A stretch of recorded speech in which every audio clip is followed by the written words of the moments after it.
Siapa dulu Ustaz? Jazakumullahu khairan. Bismillahirrahmanirrahim. Assalamualaikum warahmatullahi wabarakatuh.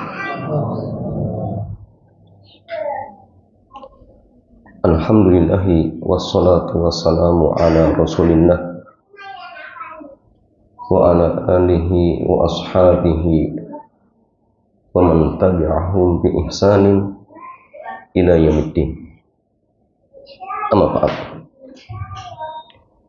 Ikhwat wa akhwati fillah, alhamdulillah di kesempatan sore yang mulia ini Allah Azza wa Jalla kembali pertemukan kita di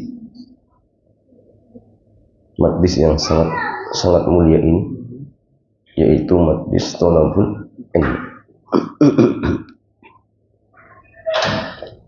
Dan sore yang mulia ini kita masih pada kitab Pasar Muslim Dunia Makna karya Al-Ustaz Aminur Bait hafizahullah ta'ala. Dan tema di kesempatan kali ini berkaitan dengan pasar loak atau pasar barang bekas. Ya, cuma sekalian, kebutuhan setiap orang itu berbeda-beda. Keuangan setiap orang juga berbeda-beda. Ada yang bisa membeli barang baru, tapi bagi sebagian orang dia hanya bisa membeli barang bekas. Sehingga tuntutannya di tengah-tengah masyarakat, sehingga terciptalah pasar barang bekas atau pasar loak.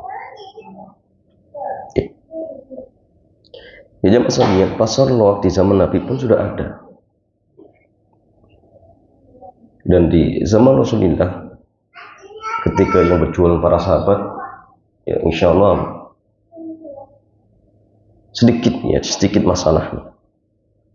Ya, atau bahkan mereka sangat jauh ya dari dugaan-dugaan yang tidak baik.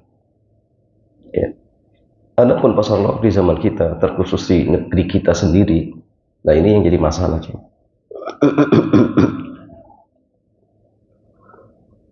Ya, penulis kita mengatakan bismillah wa salatu wassalamu ala rasulillah wa ba'd. Bagian dari tradisi pasar loak adalah pasar yang umumnya menjual barang bekas dengan harga yang relatif lebih miring ya, dibandingkan harga barunya. Pada asalnya tidak ada yang bermasalah. Ya, pada asalnya tidak ada yang bermasalah terkait jual beli barang bekas. Ya. Di masa para sahabat, jual beli baju bekas adalah satu hal yang lumrah. Lalu apa yang bermasalah dengan pasar loak?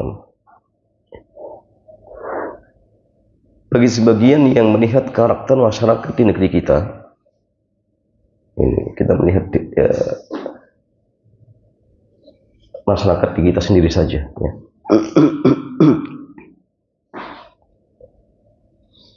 Dia akan merasa ada sedikit bermasalah dengan pasar loak. Di samping tempat jual beli barang bekas, pasar ini dinilai sebagai tempat penampungan barang curian. Nah ini jadi masalah. Ya. Kalau orang Indonesia paham pasar loaknya identik, jangan-jangan ini barang curian. Makanya sebagian kadang kalau barangnya hilang langsung larinya ke pasar loak. Jangan-jangan dijual di sana. Karena ya, ini kondisinya jam. Ini kondisinya. Benarkah dugaan ini? Benarkah dugaan ini?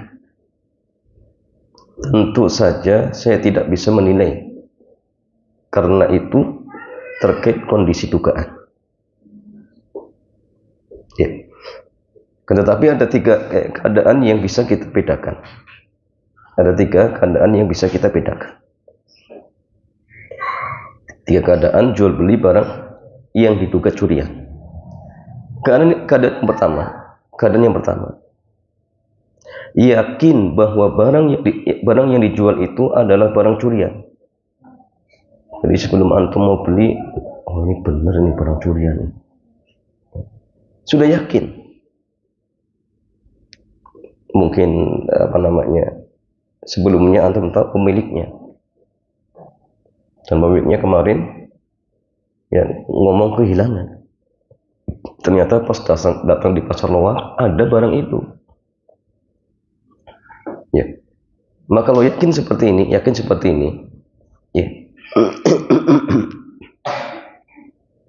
apa yang harus dilakukan jamaah? Jika kita yakin bahwa itu adalah barang curian, maka terlarang bagi kita untuk membelinya. Terlarang bagi kita untuk membelinya, nggak boleh. Ya.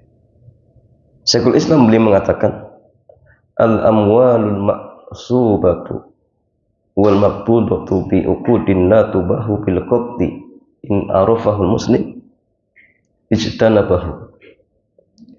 Faman alimtu annahu sariqa malan aw khanahu fi amanatihi aw ghasabahu fa akhadhahu minal maqsub qahran bi ghairi haqq lam yajuz li an akhudhahu minhu la bi tariqin hibbati wala bi tariqin muawadah wala wafa'in an ujratin wala thamani mabi'in wala wafa'in an qardin fa inna hadha ainu mali dhalikal madlum.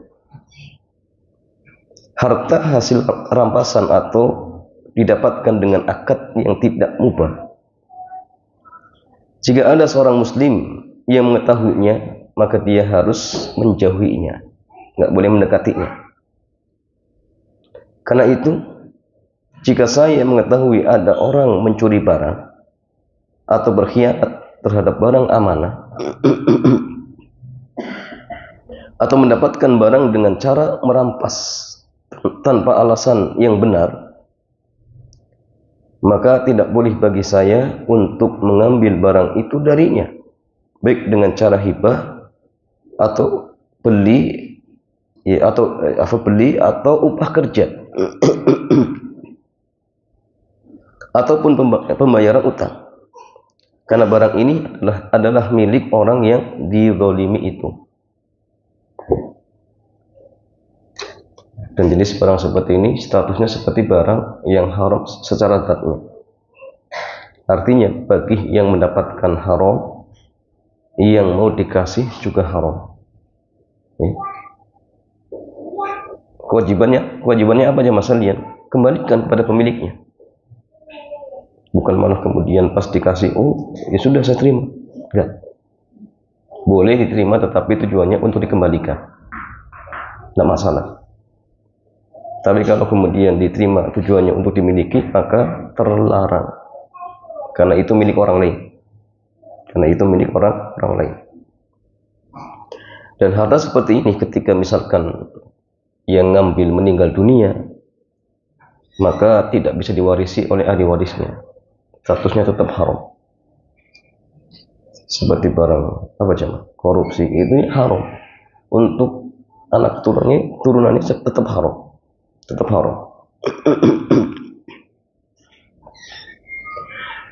Mengapa dilarang untuk dibeli? Karena ini termasuk tolong menolong dalam maksiat. Sedangkan jamaah Allah Azza wa Jalla berfirman, wala ta'awanu 'alal itsmi wal 'udwan. Janganlah kalian tolong menolong di dalam perbuatan dosa dan bermusuhan. Nggak boleh. Lembaga Fatwa Arab Saudi, Lajnah Ad-Daimah juga menjelaskan, idza tayaqqana insanu ala kauni sil'atin ma'rudah lil bai'i annaha masruqah aw maqbudah aw anna man ya'riduha la yamlikuha milkan syar'iyyan walaysa wakilan fi bai'iha fa innahu yahrumu alaihi an yashtariyaha lima fi syira'iha min at-ta'awuni 'alal itsmi wal udwan. Jika seseorang yakin bahwa barang yang dijual adalah hasil curian atau hasil rampasan, atau orang yang menjualnya tidak memiliki dengan cara yang dilegalkan secara syariat, sementara dia juga bukan wakil dari pemilik, maka haram bagi orang yang yakin itu untuk membelinya. Nggak boleh. Karena membelinya termasuk tolong-menolong dalam dosa dan kezaliman. Jadi kalau yakin itu barang curian, maka kita tidak boleh membelinya. Ya. Di negara kita, penadah barang curian termasuk tindak kriminal. Dalam KUHP pasal 480, ya, penadah barang hasil tindak kejahatan mendapatkan ancaman, ya, penjara maksimal 4 tahun. Dan ini aturan yang benar. Ya, jadi artinya jamaah sekalian, jangan dibeli. Kalau antum tahu kemudian tetap membeli, namanya penadah nanti jamaah. Penadah, ya, satu, dia kena hukum haramnya. Yang kedua, kalau kemudian pemerintah tahu, penjara jamaah. Ya. Jadi cari yang lain. Jangan barang-barang seperti ini jamaah. Iya, ini yang pertama. Yang kedua, dugaan kuat barang yang dijual adalah barang hasil curian. Jadi kalau yang pertama yakin itu barang curian, karena mungkin dia sebelumnya pernah lihat ini barang ini milik orang lain, misalkan, dan pemiliknya merasa kehilangan, misalkan. Kalau yang kedua ini hanya dugaan kuat, oh kayaknya ini bener ini barang curian, nggak yakin tapi dugaan kuatnya ini barang curian.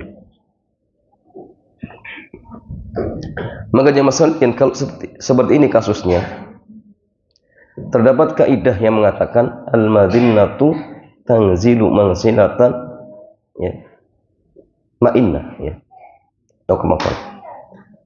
Dugaan yang kuat kedudukannya bisa dijadikan bukti. Di dugaan yang kuat kedudukannya bisa dijadikan bukti.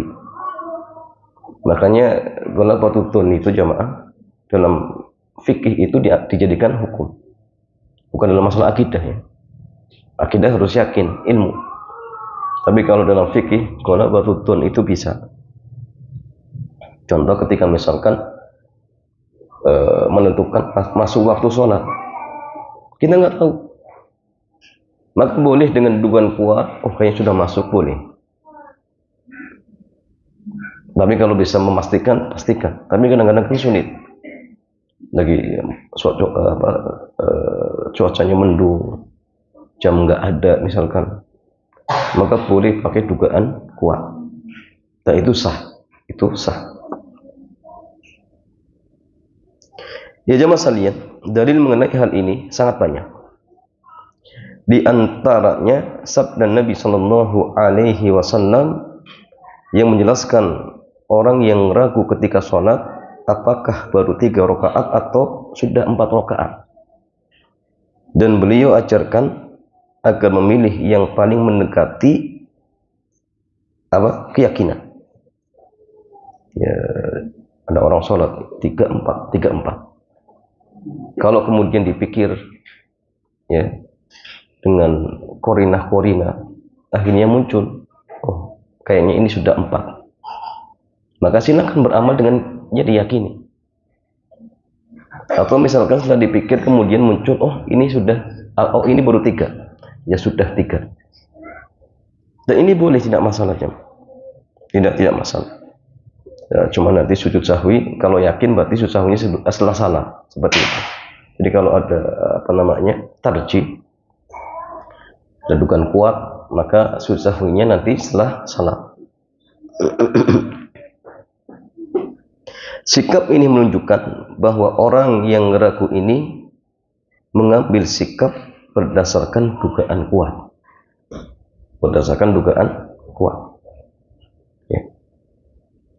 Dalam fatwa Sabaqah Islamiyah terdapat pertanyaan mengenai hukum jual beli barang yang diduga kuat hasil curian.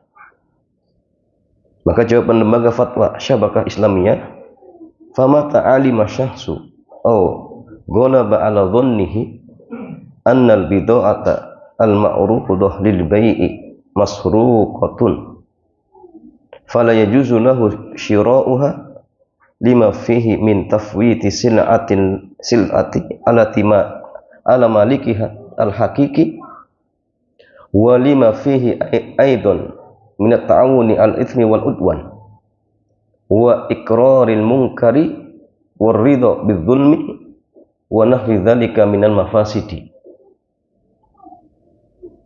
Jadi jawabannya, ketika seseorang mengetahui atau menduga kuat bahwa barang yang ditawarkan adalah hasil curian, maka dia tidak boleh membelinya karena ada pemiliknya yang kehilangan barang ini.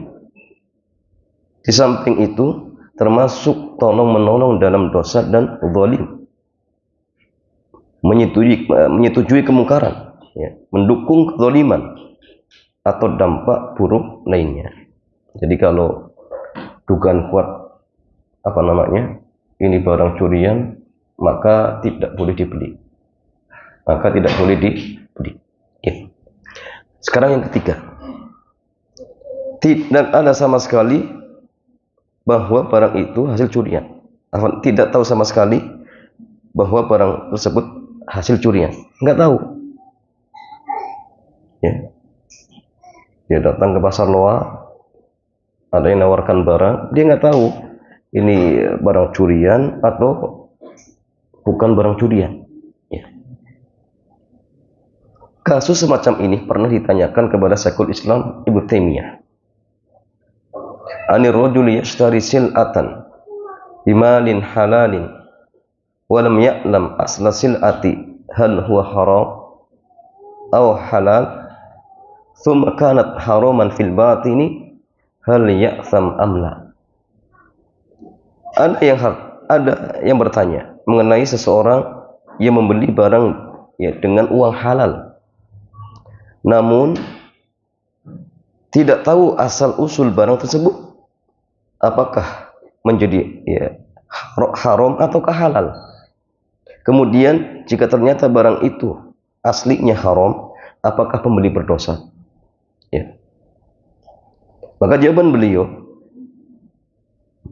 mata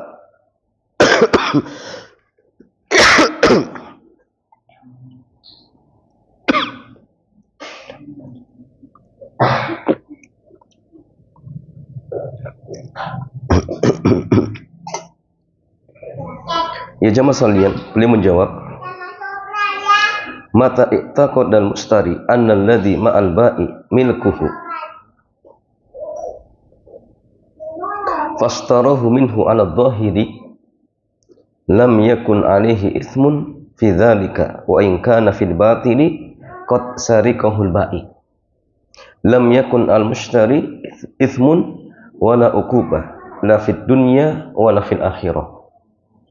Jawaban beliau, selama pembeli berkeyakinan bahwa barang yang bersama penjual adalah miliknya, lalu dia beli barang itu, yang lebih tepat, pembeli tidak berdosa. Meskipun aslinya bisa jadi barang itu hasil curian penjual, pembeli tetap tidak berdosa dan tidak ada hukuman di dunia ataupun di akhirat. Kenapa? Karena dia nggak tahu. Syekhul Islam beliau melanjutkannya, wad-dhaman wad-darku 'ala alladhi gharrahu wa ba'ahu wa idza dhahara sahibu sil'ati fima ba'du ruddat ilaihi sil'atu wa rudda 'ala al-mushtari thamanu wa uqibal ba'id dhalimi wa uqibal ba'i'u adh-dhalim faman farraqa baina man ya'lam wa man la ya'lam faqad asab wa man la akhta'a wallahu a'lam. Sementara ganti rugi menjadi tanggung jawab orang yang menipu dan menjualnya. Dan jika setelah itu diketahui pemilik barang, maka barang itu wajib dikembalikan kepadanya dan uangnya wajib dikembalikan ke pembeli. Sementara penjual yang zalim berhak dihukum. Siapa yang membedakan hukum antara orang yang tahu dan orang yang tidak tahu, maka dia telah benar. Maka dia telah benar.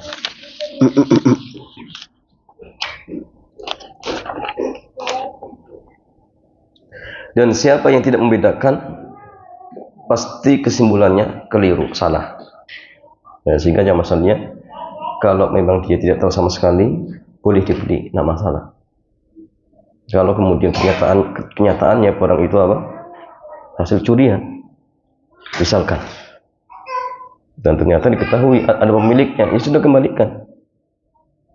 Kemudian uangnya minta kepada pembelinya. Misalkan setelah dipakai, datang seseorang, dia ngomong, ini apa? Barang milik saya. Dia bawa bukti STNK dan sebagainya misalkan. Itulah membawa bukti pernyataan apa kehilangan misalkan. Maka kembalikan barang itu jemaah. Kemudian dia berhak meminta uang itu dari pembeli, dari penjual. Nah, ini penjual jemaah sekalian, ya, berhak dihukum. Ya, berhak dihukum. Penjelasan yang sama juga disampaikan dalam fatwa Sabaka Islamiyah. Wa amma in kana syakhsu lam la ya'lam wa la yaklib ala dhannihi anal bid'ata masruqah fala mani'a min syira'iha. Li anna dhahir anna ma fi yadil insani milkun lahu wa la yantakil an hadha dhahir illa bi ilmihi aw ghalabati dhann yakumu maqamal ilmi.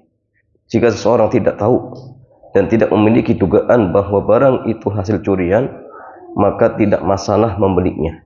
Karena pada prinsipnya barang yang ada di tangan seseorang adalah miliknya dan dia tidak meninggalkan hukum asal ini kecuali jika ada bukti yang meyakinkan atau dugaan kuat yang mendekati yakin. Ya, ternyata itu curian, ya jangan. Tapi kalau nggak yakin, boleh. Ya. Kalau misalnya gini jemaah, dibeli, aslinya itu barang curian, tapi ternyata nggak ada yang ngaku, misalkan, ya sampai pembelinya meninggal dunia misalkan. Apakah kemudian kalau barang itu dipakai oleh anak keturunannya berdosa mereka? Jawabannya tidak. Karena pembelinya dulu taunya ya ini milik penjual. Milik penjual. Kan dia nggak tahu. Kan dia tidak tahu. Dan ini juga dalil bahwasanya orang yang tidak tahu itu nggak dihukum jemaah. Makanya kadang dalam masalah hukum itu jemaah beda antara apa? Sah dan diterima. Itu beda jemaah. Kalau sah itu masalah hukum, berarti dilihat dohirnya, terpenuhi syaratnya tidak, rukunnya tidak. Kalau tidak terpenuhi syarat dan rukunnya, misalkan secara hukum nggak sah. Tapi apakah jamaah sekalian pasti tidak diterima? Belum tentu. Belum tentu. Bagi orang yang tidak tahu, mungkin saja diterima. Seperti contoh misalkan ada seorang baru masuk Islam, ya, diajari sholat, belum tahu pembatal-pembatalnya. Setiap sholat apa ngobrol, ya. Bahkan pas kentut pun nggak wudu, ya. Dilanjut misalnya. Kan dia baru masuk Islam, belum tahu. Ya. Seminggu meninggal jamaah. Jadi belum sempat ada yang ngajari bahwasanya kentut itu membatalkan sholat.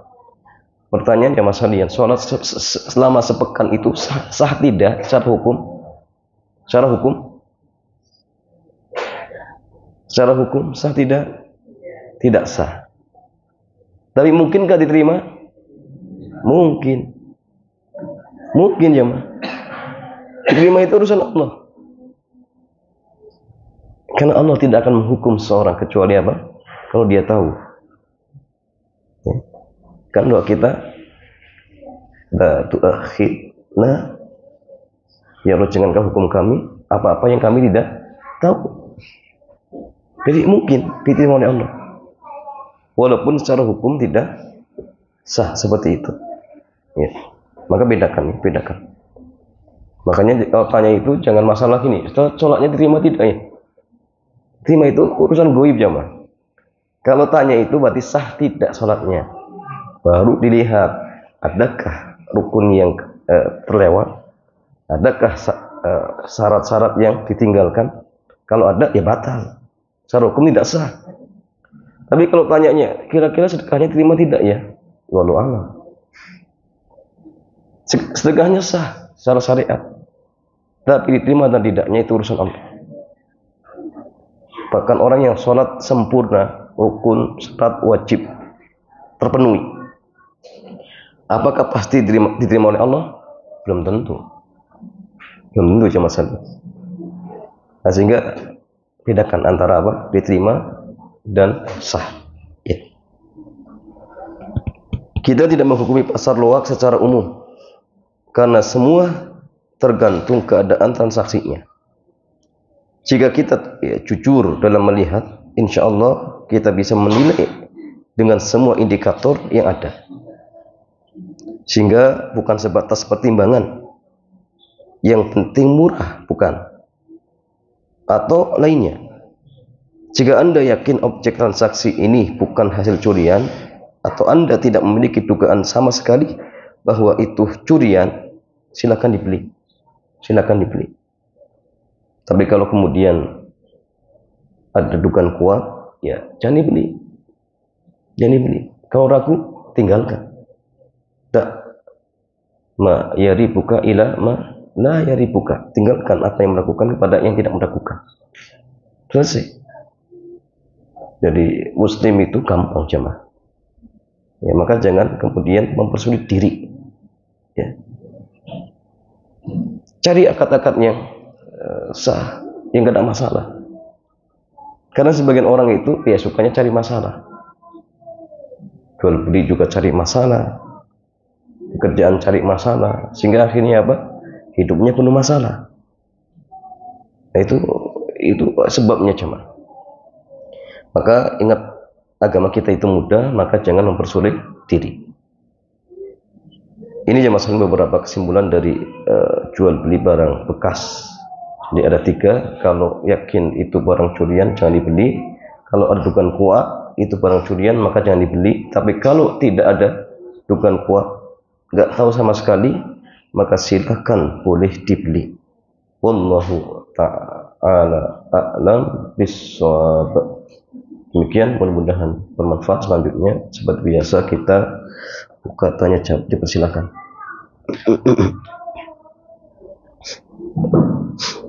Alhamdulillah, sesi pemaparan materi baru saja kita lewati. Berikutnya kita masuk sesi tanya jawab. Bagi jamaah yang ingin bertanya langsung, silakan.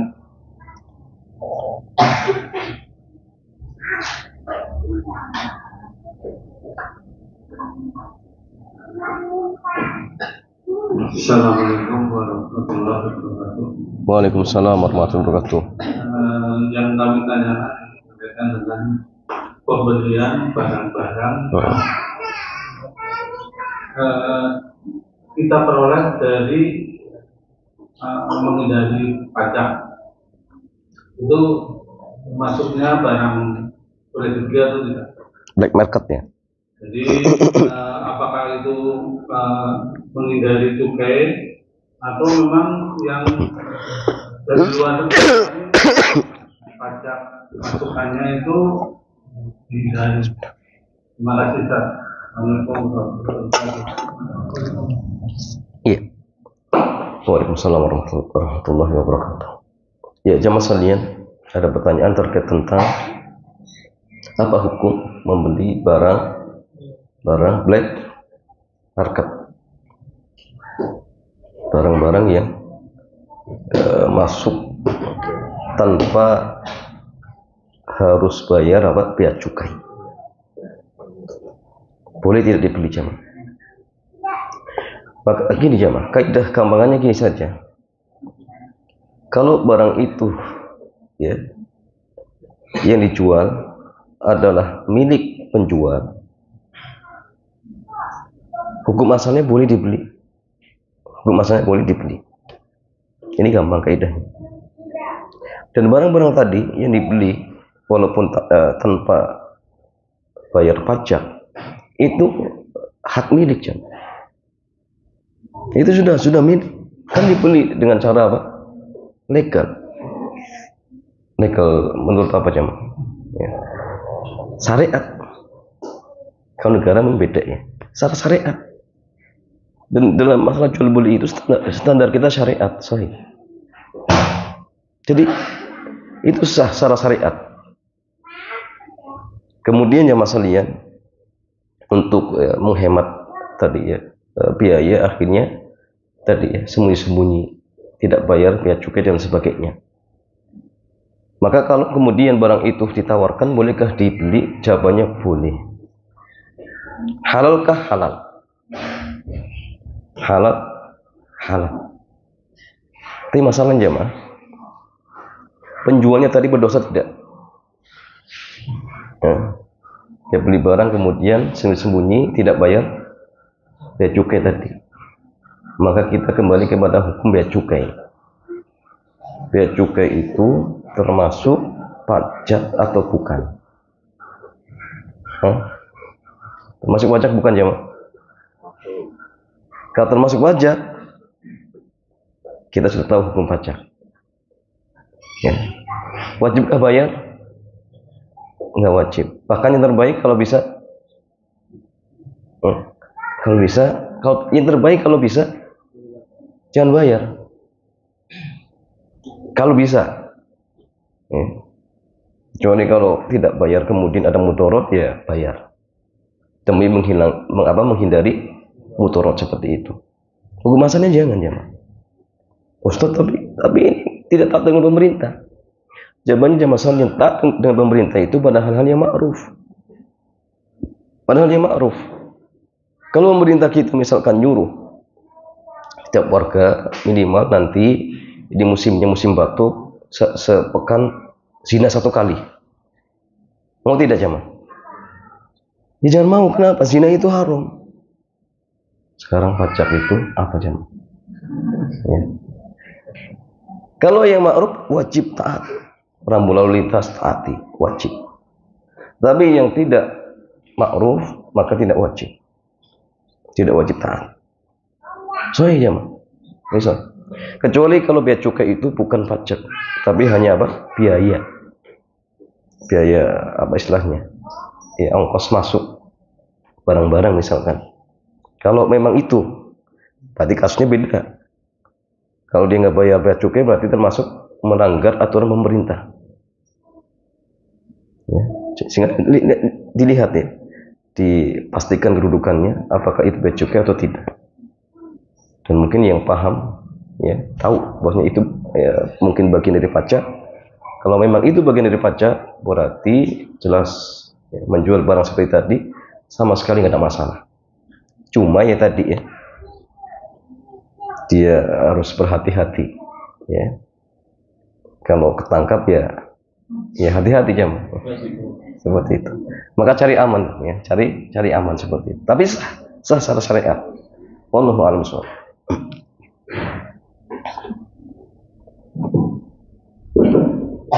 Pertanyaan berikutnya barangkali ya dari Iwan.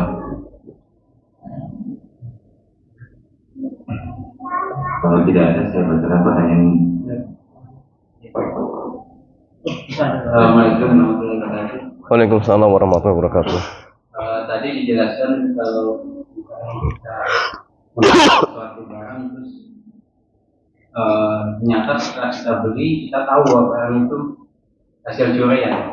Dan kita kan wajib mengembalikan yang tadi. Bagaimana kalau yang kita beli itu berupa makanan? Oh, nah. Jadi kadang terjadi di pedesaan itu orang mencuri ayam terus dijual, terus kita beli.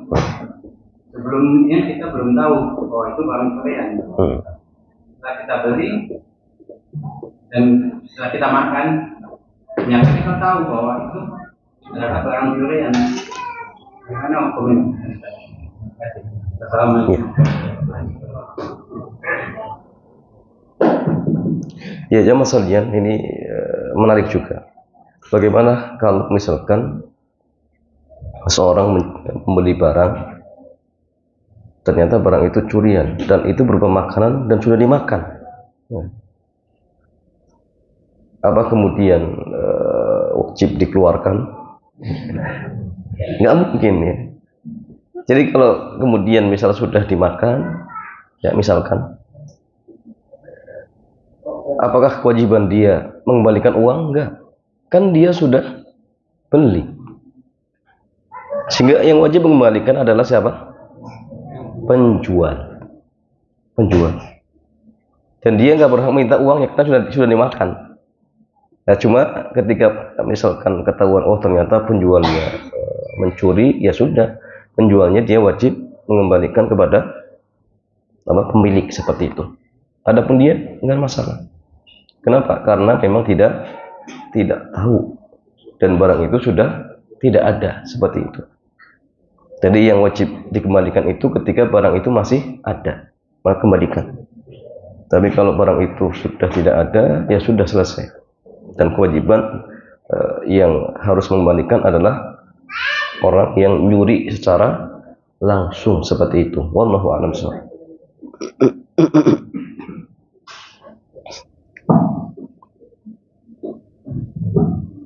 Pertanyaan dari warga. Bismillah, izin bertanya. Bagaimana hukum bersedekah jika dipaksa? Contoh seperti harus memberi seseorang karena disuruh, karena yang menyuruh tidak punya barang yang akan disedekahkan. Ini ada gulanya. Diulang. Bagaimana hukum bersedekah jika dipaksa? Contoh seperti harus memberi seseorang karena disuruh. Harus apa? Harus memberi seseorang. Oh, memberi. Karena disuruh, karena yang menyuruh tidak punya barang yang akan disedekahkan. Iya. Ya, jemaah sekalian, apa hukum bersedekah jika dipaksa? Ini kembali kepada permasalahan ibadah, jemaah. Ibadah itu diterima dan tidaknya ada syarat-syaratnya. Di antaranya apa? Ikhlas. Kalau terpaksa gimana, jemaah? Berarti nggak ikhlas. Kalau tidak ikhlas, ya tidak diterima oleh Allah. Selesai. Ustaz, tapi ini gimana saya dipaksa, nggak enak. Ya sudah, berarti kalau pas ngasih apa? Bukan ikhlas karena Allah. Cuma karena tadi dipaksanya tadi, ya nggak sah. Nggak sah. Makanya kalau misalkan dia tetap ngasih, hendaklah apa? Ya, memaksakan diri untuk ikhlas. Karena kalau tidak ikhlas, akhirnya uang yang tadi dikeluarkan ya sia-sia. Ini buat dia. Ada membuat yang maksa, nggak boleh, jamaah. Nggak boleh maksa orang lain untuk sedekah, nggak boleh. Yang boleh itu menganjurkan, memotivasi, Pak, ayo sedekah yuk. Kemudian setelah kita ajak ternyata nggak mau, ya sudah, biarkan saja. Atau tadi dia mau ngasih nggak ada, akhirnya mengarahkan ke temannya, dan itu pun bentuknya anjuran saja. Dan kemudian antum harus kasih, enggak, itu keliru, jamaah. Jadi jangan maksa orang untuk apa? Untuk sedekah, tapi dianjurkan saja, ya, dimotivasi. Kalau misalkan mau, alhamdulillah, dan dia mendapatkan pahala, ya, man dalla ala khairin ka fa'ilihi. dapat pahala. Barang siapa yang menunjukkan orang lain kepada kebaikan, maka dia akan mendapatkan pahala. Ya. Dan pahala itu sama ya. Jadi pahala orang yang mengamalkannya tanpa mengurangi pahala orang tersebut. Tapi kalau dipaksa ya percuma aja masalahnya. Ya. Wallahu a'lam bishawab. Dan gimana ada yang mau bertanya lagi? Dan saya bertanya tadi, Anda pernah melihat salah satu usaha di media sosial. Usahanya itu dia membuat pajangan dari HP jadul, mungkin part-partnya itu bagian-bagian bisa-bisa terus dibuat sedemikian rupa sehingga menjadi pajangannya estetik. Jika HP itu diganti dengan alat musik, contoh harmonika. Diganti alat musik. Ya, contoh harmonika. Jadi harmonika partnya dipisah-pisahkan terus dijadikan sebuah pajangan. Apakah pajangan itu boleh dijual dan halal? Pertanyaannya, sudah nggak bisa dibunyikan? Sudah tidak bisa. Oh, nah. Ya, jamaah sekalian, bagaimana kalau misalkan harmonika atau misal apa namanya alat musik, jadi sudah bentuknya bukan alat musik kan, tapi sudah dihancurkan, cuma apa materialnya saja sahih, ya kemudian dijual, boleh tidak? Boleh, nggak masalah, nggak masalah, boleh. Ya nggak boleh itu kalau bentuknya masih utuh ya, cuma apa musiknya dimatikan akhirnya dijual, itu nggak boleh. Tapi kalau sudah dihancurkan, dipisah-pisah, misalkan cuma hanya apa namanya mungkin materialnya saja, insya Allah masalah, insya Allah tidak masalah seperti itu. Yang penting bentuknya sudah tidak bisa tadi dimanfaatkan lagi dan bukan masih utuh seperti alat musik, bukan, sudah dihancurkan, sudah bisa-pisah, maka tidak masalah. Allah al-Musawwab. Pertanyaan dari hari Sabtu yang lalu. Pak Ustaz bertanya dua tema. Bagaimana cara menghadapi anak yang nakal hingga sudah menjauhi orang tua, yang kebetulan saya seorang single mom, yang saat ini anak saya selalu membentak dan menjauh dari saya. Ya, coba sekalian bagaimana cara apa namanya menghadapi anak yang nakal dan menjauh dari orang tuanya. Maka yang pertama, orang tua seperti ini sikap yang harus dipegang. Pertama, sabar, karena anak itu ujian. Anak itu ujian. Dengan anak kadang seorang tua jadi apa? Pengecut, jadi kikir, pelit. Dan dengan anak kadang seorang atau orang tua berani berbuat maksiat. Maka dia harus ingat itu ujian. Sehingga jangan kemudian akhirnya yang dikedepankan selalu marah-marah. Enggak. Dia yakin oh ini ujian dari Allah Azza wa Jalla. Nah, sehingga sabar itu harus dikuatkan, dibesarkan. Ini pertama. Yang kedua, orang tua harus berusaha semaksimal mungkin ya, untuk menasihati anaknya dengan cara ya, yang paling bijak. Jadi bijak itu sesuaikan kondisinya. Sesuaikan kondisinya. Kalau kemudian dia tidak bisa menasihati langsung, lihat barangkali ada dari keluarga ya, orang yang disegani, minta kepada dia untuk nasihati. Ditempuh ya, berbagai macam cara demi anak, jangan kemudian apa istilahnya apa jamaah, harus ada waktu. Demi anak itu harus ada waktu, karena itu aset terbaik. Jadi berusaha untuk nasihati dengan cara bijak. Kalau dengan ini belum bisa, Ya, mungkin bisa dengan orang lain. Oh, ternyata di luar itu ada yang disegani. Oh, barangkali ada gurunya di sekolahan atau guru ngajinya misalkan. Ya. Kemudian yang ketiga, jamaah sekalian, kalau ternyata kok anak tetap seperti itu misalkan, tetap seperti itu, sudah dinasihati, kemudian tetap seperti itu, ya mungkin barangkali butuh untuk pindah tempat, jamaah. Mungkin di situ teman-temannya yang memberikan dampak buruk, ya maka orang tua ya harus punya sikap. Sudah, sekarang pindah ke tempatnya mungkin jauh lebih baik. Kalau nggak bisa ya sudah, pondokkan saja. Itu lingkungan baik, jamaah. Karena almar'u ala dini khalilihi, seorang itu tergantung agama temannya. Kalau temannya baik, insya Allah akan menjadi baik. Insya Allah akan menjadi baik. Kalau kemudian sudah diusahakan untuk pindah tempat, jadikan teman yang baik, kemudian anak kita tetap seperti itu misalkan, apa kemudian orang tua sudah pasrah? Nggak boleh. Ya. Maka orang tua tetap berdoa. Dan doa itu memang ya masalahnya dari awal harus doa, tetap doa terus. Ya. Agar anaknya diberikan hidayah oleh Allah Azza wa Jalla, dijadikan anak yang solid dan solihah. Ya. Terus doa aja.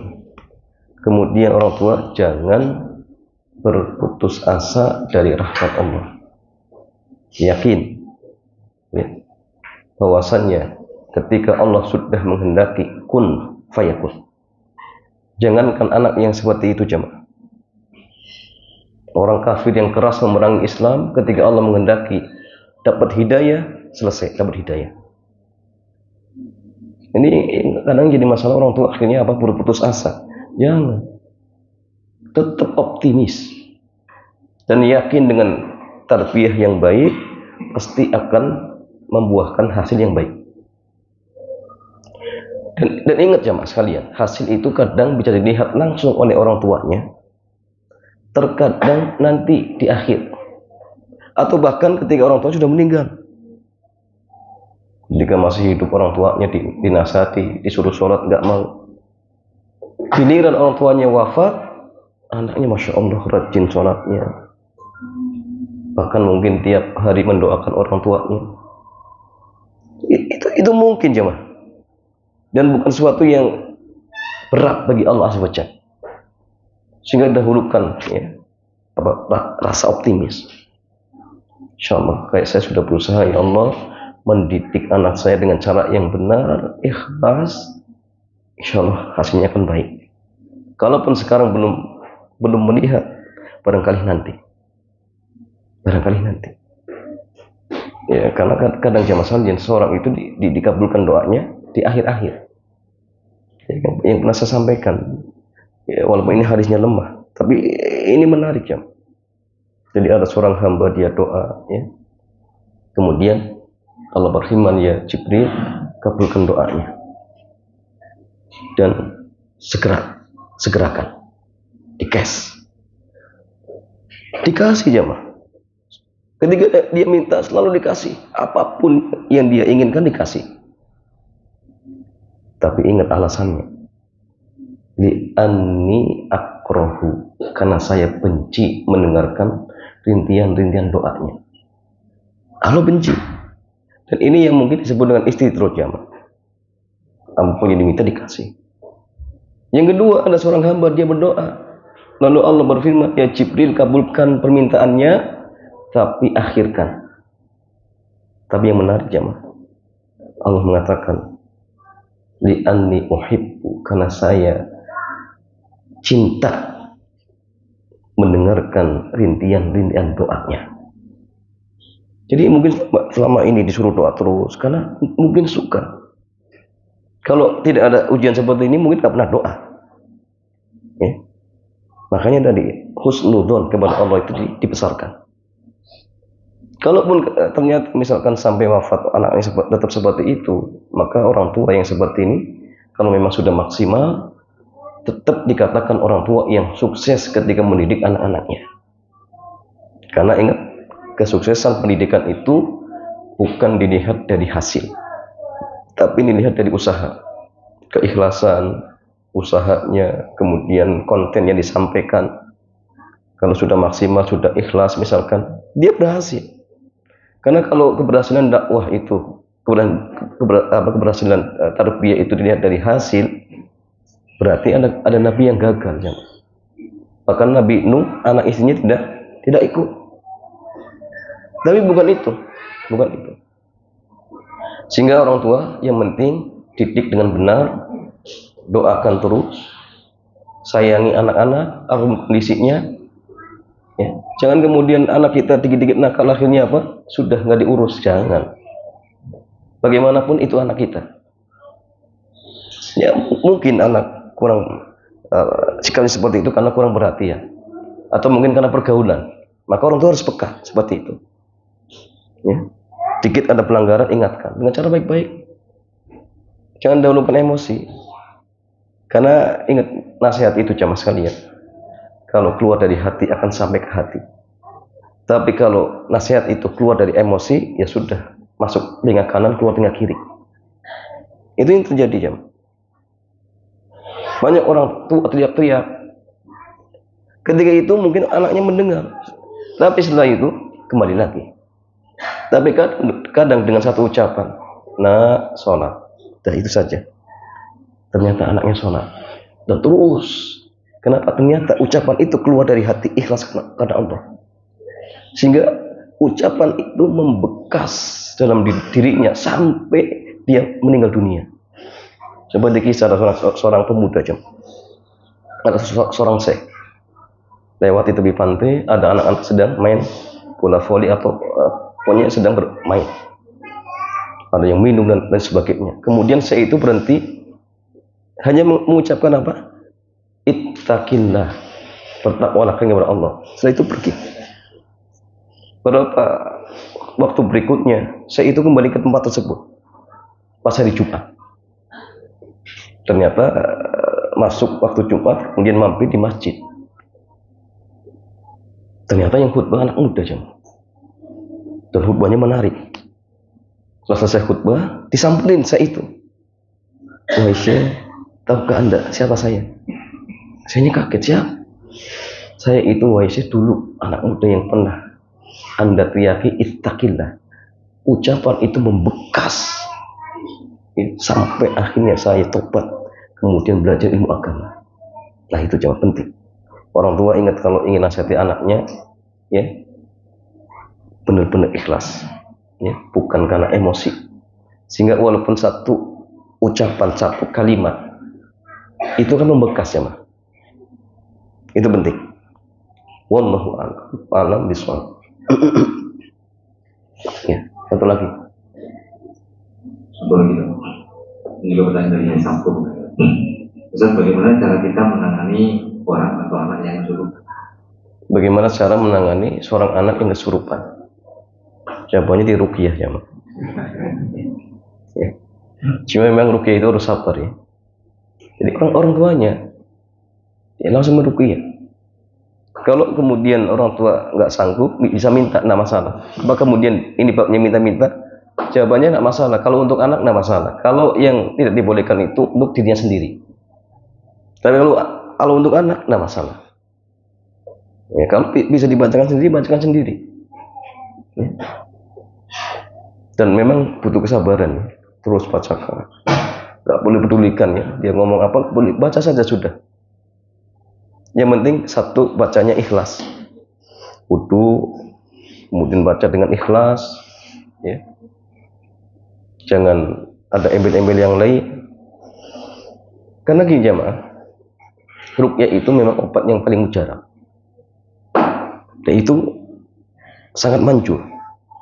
Cuma terkadang jamaah akan ampuh dan tidaknya tergantung apa?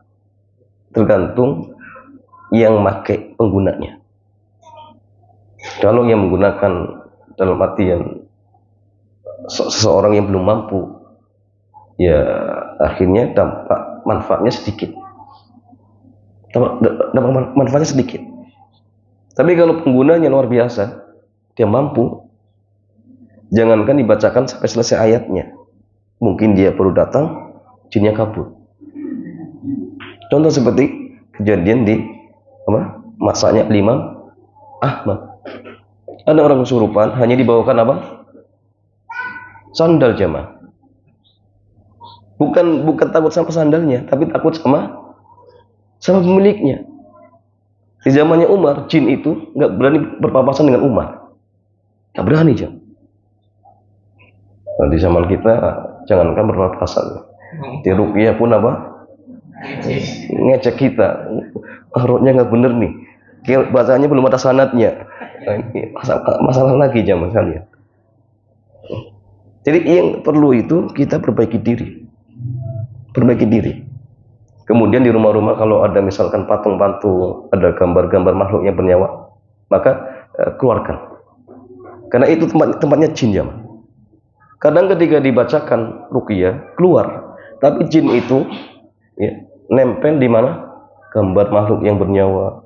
Kalau ada patung-patung, ketika ruqyahnya pulang, keluar lagi, masuk lagi, kesurupan lagi. Nah itu yang terjadi, seringnya seperti itu. Maka buang, hindari seperti itu. Ya.